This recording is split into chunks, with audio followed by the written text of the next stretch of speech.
Well, it sounds crazy to say it out loud. We all kind of knew it. Yesterday, the Detroit Pistons won their first playoff game in 17 years. Well done, Detroit. Well done. 17 years. Not series. No. Game. Playoff Game. I think they've been swept 4 consecutive times. Play the fun game of 17 years ago. I was 19 years old. Glad you can do math. 19 years old. Yeah. It's 21. 21. Booze. Boom. That's just... Paxton was 7. We talk about the Pistons from time to time. Sorry. Especially in this market. We like to tout the 2004 Pistons. Well, yeah, that's Pistons team to have a superstar either, Sprague. They win the title. Yeah. All right. Well. Yeah, 17 years without winning a playoff game. Pretty remarkable. That's a long drought for a fan base to go through. Happy for the fans of Detroit. Detroit basketball. They're back. I'd be interesting to go back 17 years and see all of the mistakes they have made to go from being one of the more respected NBA franchises to irrelevancy to absolute bottom barrel irrelevancy until they got Cade Cunningham, last night, he was awesome. He scored 33 points. He had 12 boards. Where was he drafted? Number 1. Okay, just checking. He was number 1 pick. We'll get to the pick stuff. Just checking on that. Here was Cade Cunningham in the postgame on his approach to game 2. Just be aggressive and take what they give me. Start with being aggressive and see how they want to guard it from there. And then, I felt like a lot of times it was making a play to JD or whoever to make the next play. It was just what the game gave me. I wasn't really trying to look for anything in particular, just, be aggressive, play hard. I mean, look, he wasn't spectacular in game 1, but they could make a real claim that if there's not this historic 20+0 run, they win game 1. And so they could be up 2-0, but they're at least going to go back to Detroit.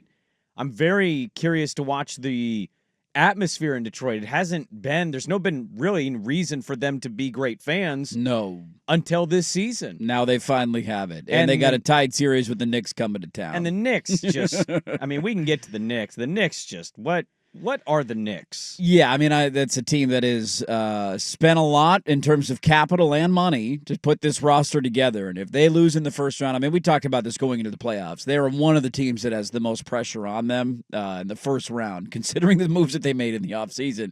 For Karl-Anthony Towns and 5 first-round picks for Mikal Bridges? 5 first for Bridges. Oopsies. I would say for the Pistons, looking through their draft history, where it all went wrong was taking Darko Milicic 2nd overall and one of the best drafts in the history of the NBA. It started there. We didn't need anybody else. We already have a title-winning team. Who needs Carmelo Anthony or Dwayne Wade drafted after that? Wasn't Bosh in that draft too?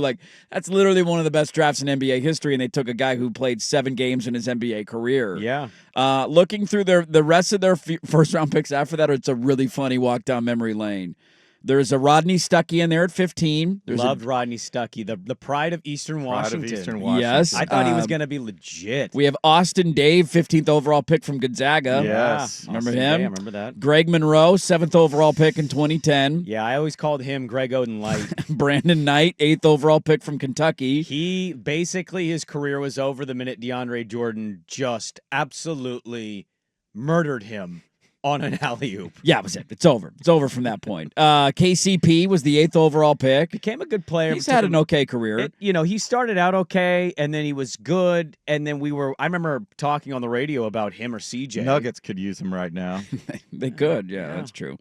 Stanley Johnson from Arizona. Remember that? 8th overall pick in 2015. I wasn't a big Stanley Johnson Henry fan. Ellenson from Marquette. I don't even remember him, 2016. Mm-hmm. Luke Kennard, 12th overall pick from Duke. Good rotational player. A dude who I can't even pronounce his name, 15th overall pick in 2019. Killian Hayes in 2020, and then they finally landed Cade Cunningham, even with them anymore. Ivy, Sear Thompson, and Ron Holland. Their last few picks. They finally have figured it out. It's just funny when you ask, how did they get into this spot? Well, that's about 10 years of missing on first-round draft picks. So they've got Duren. Ivy was having a good season until he broke his leg. That's the underrated part, is they're missing Ivy. They didn't even have him, yeah. They got Cade Cunningham.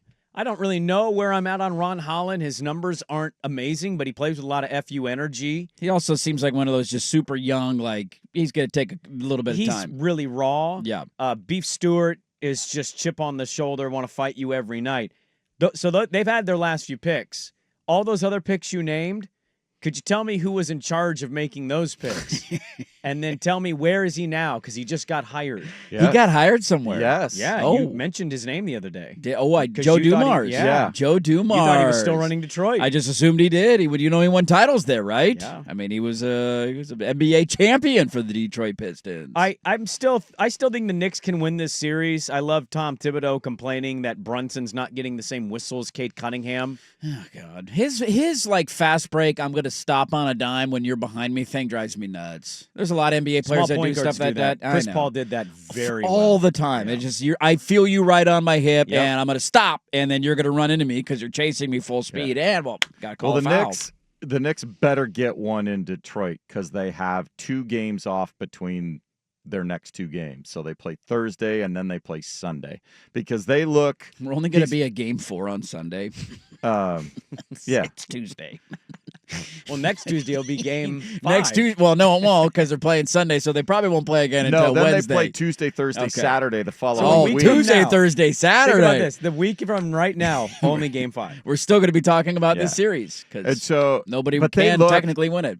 Thibodeau team. He's not playing a bench. They're not getting They don't anything have off a bench. their bench. Who do you want him to play? Well, exactly. But the starters there are looking gassed now come the fourth quarter. Cat couldn't even get a shot up in the Cam fourth quarter. Payne was the hero in game 1. Absolute zeros registered Exactly. except for a turnover. So it's Zero, a zero, typical zero, Tom zero, zero, Thibodeau zero, team zero, where zero. he just grinded them out in the regular season, and they don't seem to have that. I mean, you want PJ Tucker getting minutes? I mean, That's look, the hard part they got. That's their- the hard their part they bench got. is They not- just don't. They don't have anybody. You know, given everything they traded for Bridges, kind of started smelling their own stuff a little too hard after one good year. I would think so. Yeah. Like Brunson takes that great team friendly deal. Okay. The 5 picks, I mean, if I tell you a year ago that those assets could be used towards a Giannis, this summer, I mean, you're gonna look back and go, well, I'm glad we got Villanova. we got the Villanova Light. boys We got together. Villanova Light here. Keep doing those AT&T commercials. Yeah. It's good for business. Josh Hart, 2 of 6 in 40 minutes. Yeah, look, he's a good role player, but that when you're relying on him to be more of an offensive guy, Bridges is the biggest disappointment. When you trade 5 first-round picks for a guy, you have to. I mean, you have to be a star in order for that trade to work out. And he's a fine player. He's a decent player.